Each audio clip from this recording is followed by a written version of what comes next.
Hi hello, എങ്ങനെയുണ്ട് നിങ്ങളുടെ നാട്ടിലൊക്കെ മഴ? നമ്മുടെ നാട്ടിലാണെങ്കിൽ മഴ എന്ന് പറഞ്ഞാൽ ഇതുപോലത്തെ കാറ്റും മഴയും ഇതുവരെ ഉണ്ടായിട്ടില്ല. പഴുത്ത മാങ്ങ മാത്രമല്ല, മാവയിൽ നിന്ന പച്ച മാങ്ങ കൂടി മുഴുവൻ പൊഴിഞ്ഞു പോയി.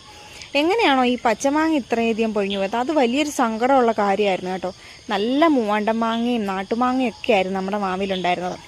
അപ്പോൾ പിന്നെ അച്ഛനും വന്ന് മാങ്ങ പറക്കാൻ വേണ്ടിയിട്ട് നമ്മൾ പിന്നെ അതെല്ലാം എടുത്ത് കഴുകിയെടുത്ത്, കാരണം ഈ ചെളുമ്പയ്ക്കകത്തോട്ട് വീണ്ടും മാങ്ങയിലെല്ലാം അഴുക്കായിരുന്നു.